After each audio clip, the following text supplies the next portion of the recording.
I feel like there's two types of entrepreneurs, those of us who love looking at numbers and analyzing our data, and those of us who avoid it like the plague. I used to be the latter, but I'm proud to say that this is something I've been working on, and man, what a difference it makes.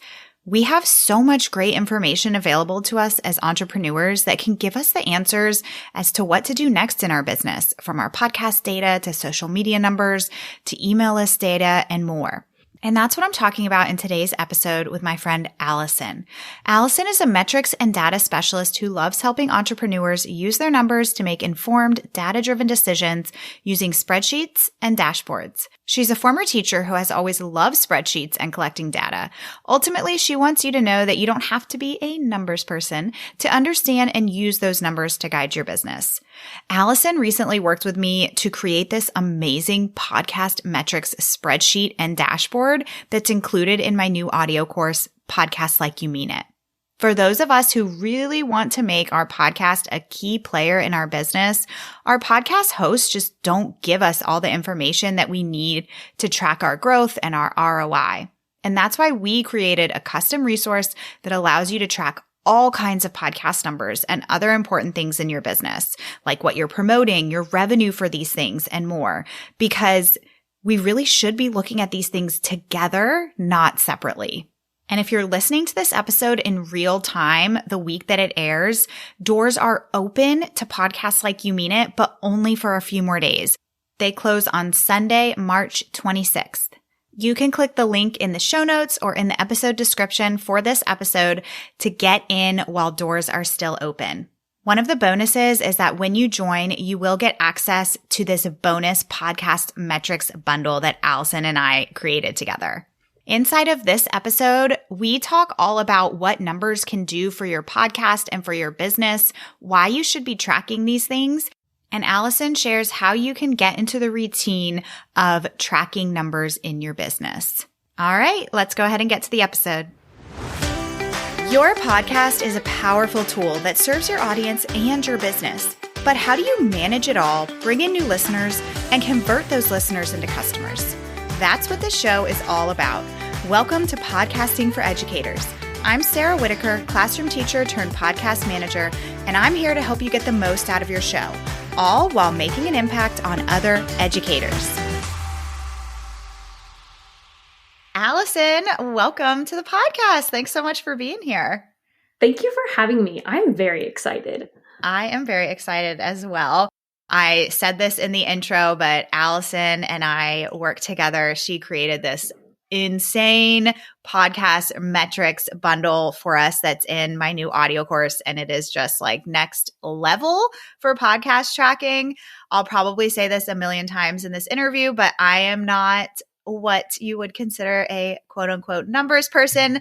That's a goal of mine, is to really focus on my numbers this year and ongoing. So I feel like I've already learned so much from you, and I know that listeners are going to learn a lot from you too. So I'm just super pumped. Sarah, thank you. I loved working on that project with you. I feel like I better understand the podcasting world now, and it was just super fun to collaborate together and just create a resource that works wonderfully to help make those numbers simpler and easier to access and understand.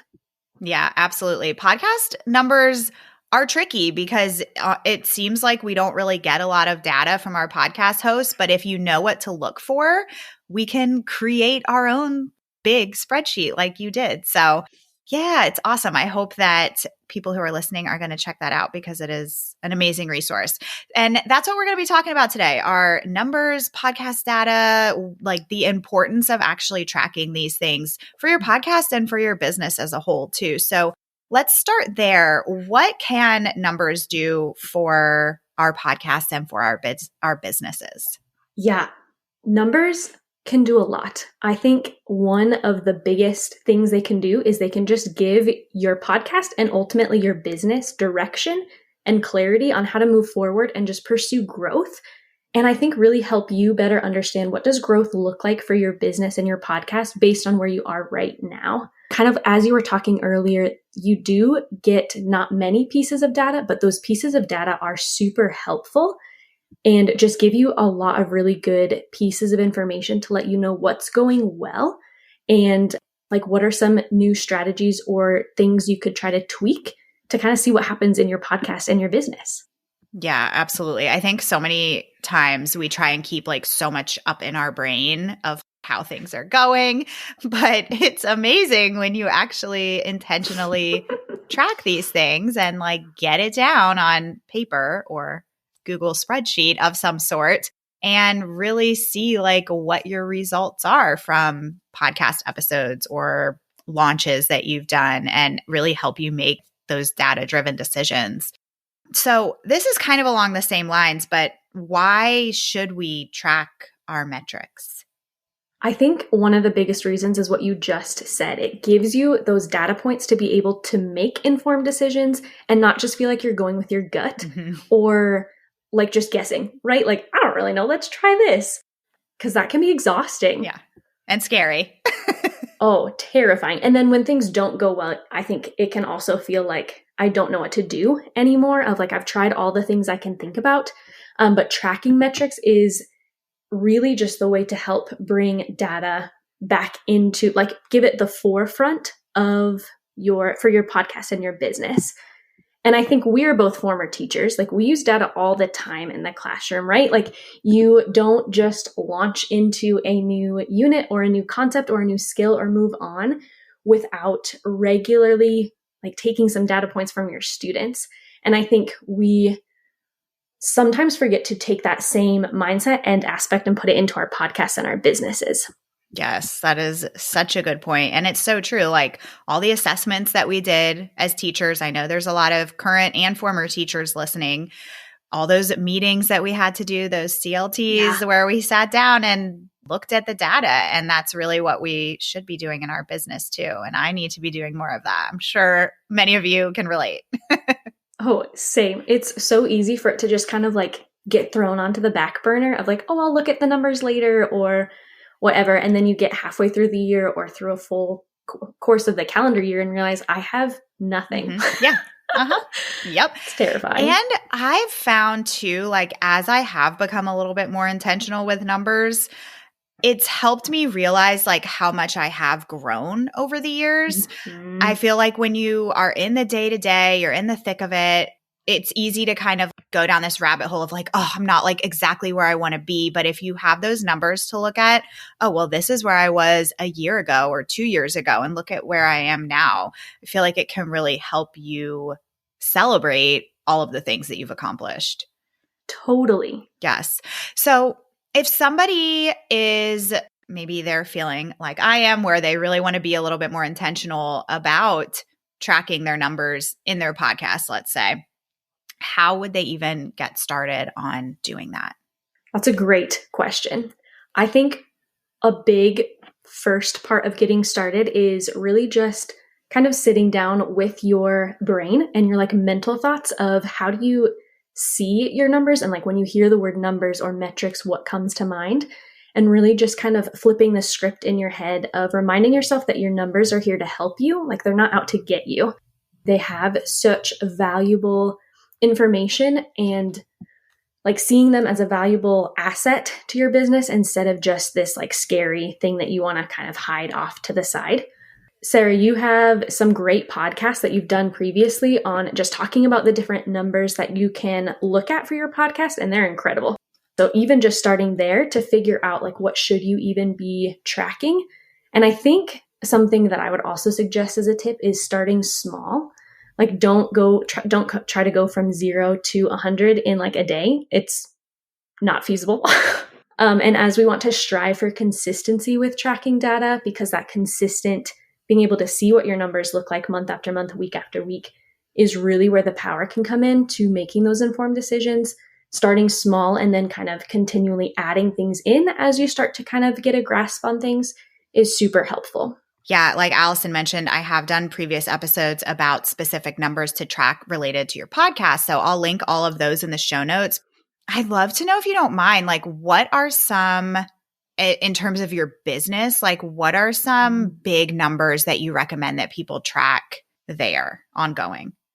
Great question. There are so many. And I think it really starts to come down to what your business looks like specifically, you're going to have some different numbers that you focus on.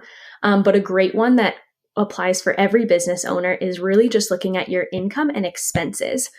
So I actually just created a spreadsheet and dashboard that helps you just have a place to track those numbers, because it's really easy, especially if you are just getting started or don't have a super large amount of revenue coming in all the time. It's easy to kind of forget about logging those different numbers, but paying attention to how much money is coming into your business. And I like to break that number down even more and look at, with all of your services and all of your products, how much money comes from each specific service, each specific product, to really just give you a better understanding of what services people are really interested in and what services are driving your business. And the same with expenses, kind of breaking down your expenses and looking at, are there subscriptions or softwares or services that I'm spending a lot of money on every month that really aren't helping draw money into my business? And just kind of looking at those two pieces of data combined to really just help see the heartbeat of your business of how are we doing? Are we making money? Are we bringing money in?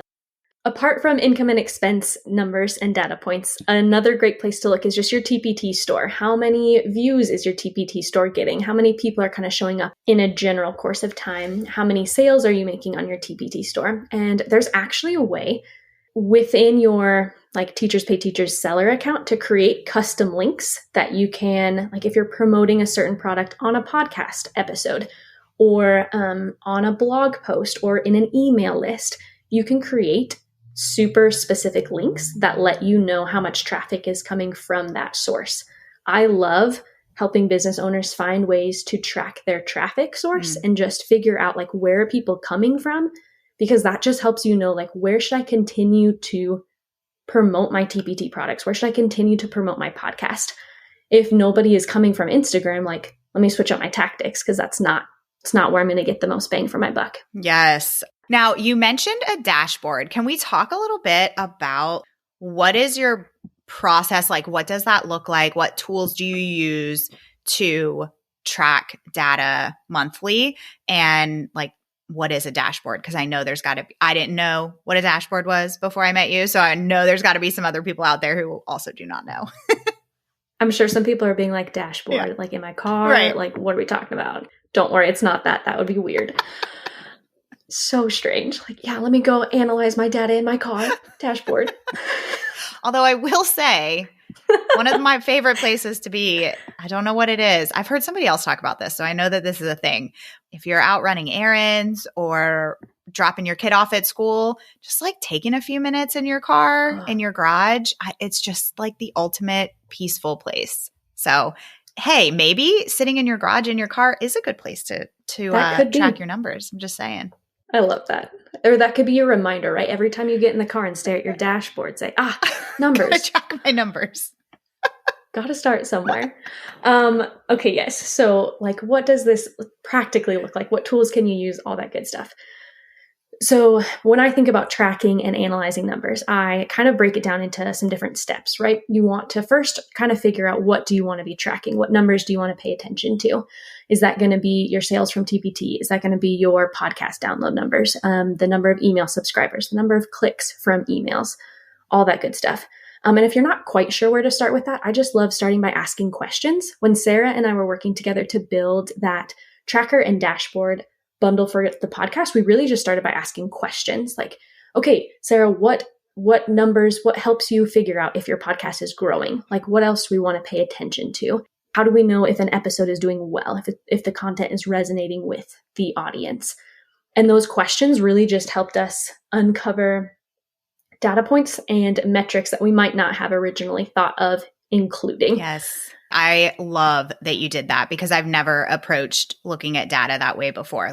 Okay, what do we want to know? We want to know, like you said, if our content is resonating with people. What types of content is resonating the most? How long are people listening? Asking those questions helped us figure out what numbers we even needed to be looking at. So that was just a really cool part of the process.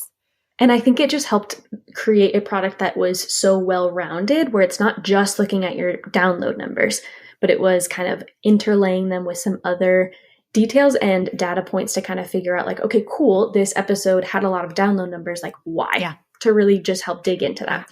Anyways, once you kind of figure out with those questions, what numbers do you want to start paying attention to? The next question you need to ask yourself is, okay, how am I going to store this data? Because if we want to be doing it consistently, you don't want to have to recreate the wheel every month you go to sit down and be like, I can't remember what document I created this under. Let me just start over. It's going to just take way too much time and be frustrating because then you don't have that source of data to look back on time after time again. Mm-hmm. And personally, coming from the education world, I love all things Google because they're free, generally pretty like easy to understand and use, and really easy to share amongst how many other people your team might be. But I also know that there's ways to create graphs and tables and stuff in like Airtable or Asana or ClickUp or basically any thing you use. I would just encourage you to use something that you use often in your business so that you kind of know where it's at. With the tracking piece, I like using something like an Excel spreadsheet or a Google Sheet, something that really just allows me to really quickly have a format in place that reminds me what numbers I'm paying attention to. So like column headings. And then each month I can just go down the row of like, what's the date? How many podcasts did I launch this month? What are my download numbers for each of those things, overall things, just to really make it simple. So I love Google Sheets for tracking. But then when it comes to analyzing, when it comes to actually looking at those numbers and trying to figure out like, okay, well, what does this mean? Spreadsheets are not always the go-to. They get full very quickly and they can start to kind of feel really overwhelming and just clunky. Yes. And just not fast or easy. You can analyze with spreadsheets, right? But like, do we really want to? Yeah. And I even think of like, as a teacher, I would always like have some conditional formatting to make things pop up really easily. So that's where the dashboard comes in. And I love the dashboard because it is basically just a one-stop shop where there is bar graphs, pie charts, kind of smaller tables that are more focused, even just like cards with little numbers on them, and really just a place for you to actually see what your data looks like. So instead of having to dig through rows and columns of data points that go on for months and miles, you can just pull up this dashboard and see like, okay, with this bar graph, I can see all of my like overall downloads for each month throughout the course of this year. Or I can more specifically look into each episode and see the different like 1 day, 7 day, 30-day download counts to really kind of see which episodes were really taking off. Yeah, one of my favorite things that we actually ended up adding at the end was what content pillar do these episodes fall into? And it made it into a pie chart. It's amazing because like you said, if you're looking at that in a spreadsheet, it's like, okay, this is just like a bunch of different numbers or text or however your spreadsheet's formatted. But seeing it in that visual representation is like super quick. I can glance at this for 2 seconds and see that 80% of my episodes fall into this content pillar. I need to be talking about some of these other things too. Or I was talking about this a lot more than I thought I was. So I just love it because it's so quick and easy to actually analyze the numbers and just get that quick snapshot. Yes. And I think one of my other favorite parts of this dashboard that we created was also looking at, we created a whole page that just talks about this question, what products or services am I promoting? And just because as a business owner and as a TPT seller, you have so many products and resources and things that you're using your podcast to promote for all the time. But I think it's really easy to kind of accidentally fall into this rut of like only promoting 1 or 2 things instead of reminding yourself, like, I have all of these resources. And so very similar to looking at the content pillars, we also created another pie chart that just has all of your different services listed. And you can just easily see at a glance, like, I'm spending 50% of my podcast time talking about this one service. And we also have a thing on there too of like, how much money is that even bringing in? And then you can start to kind of, I just love the comparison of things, of noticing like I am spending 50% of my like listeners' time basically talking about this one product, but nobody's buying it. So maybe I need to either change up the way I'm talking about it, or maybe I need to go after this product or service that they are buying and really spend more time talking about that.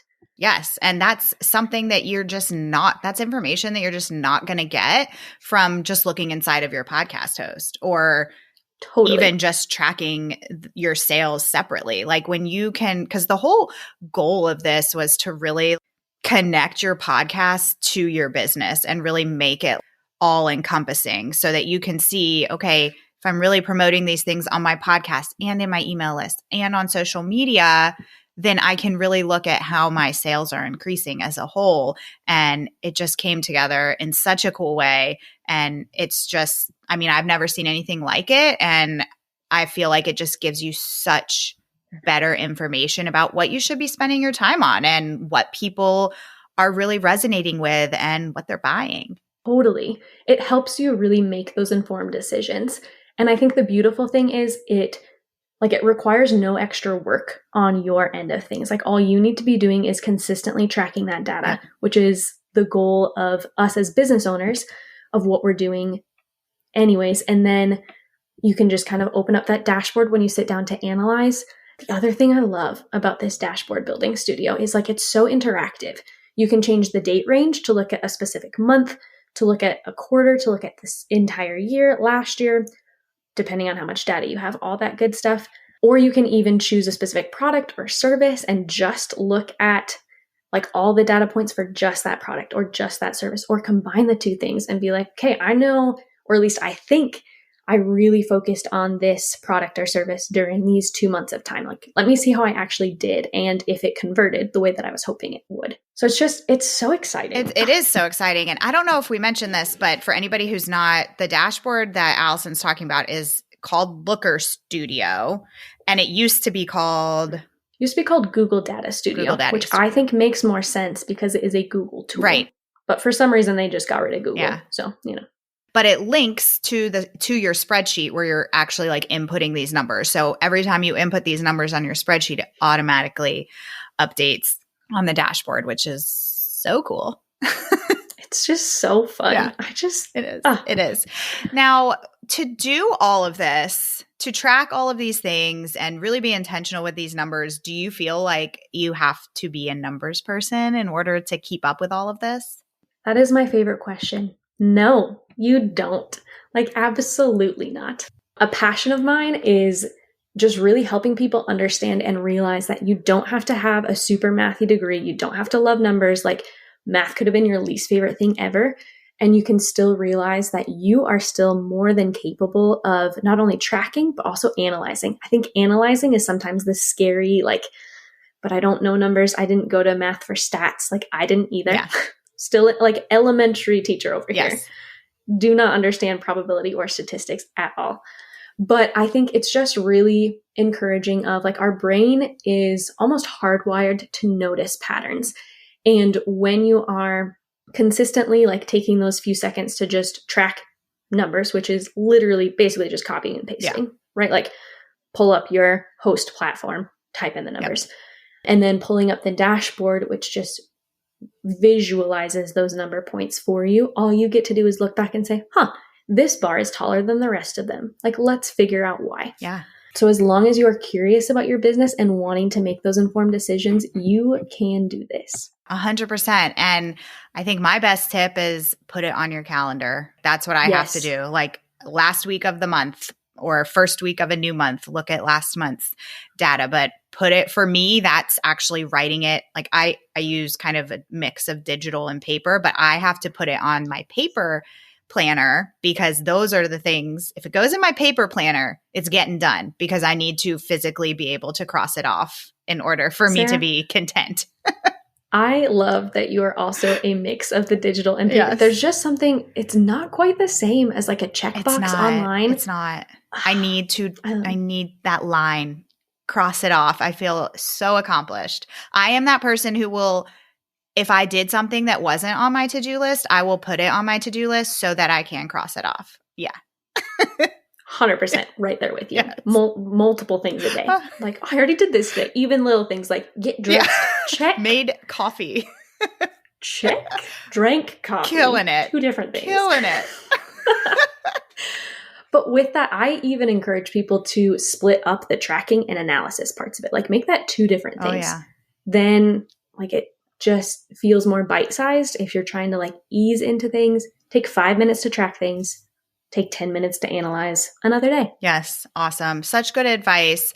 I feel like we covered a lot of different things. And I feel like if you are somebody who has not, let me just get on my soapbox for a minute and say, if you're not tracking your podcast numbers at all, it is time to start. It's never too late to start, but it is time to start today. So yes, I will have links in the show notes if you want to check out this awesome podcast metrics bundle and any of Allison's other awesome resources, because she does have other templates for other pieces of your business. So Allison, where can people find you online if they want to connect with you? Yes, I have a website, as most people do, and it's just my name. So Allison J. Krysl, which is KRYSL.com.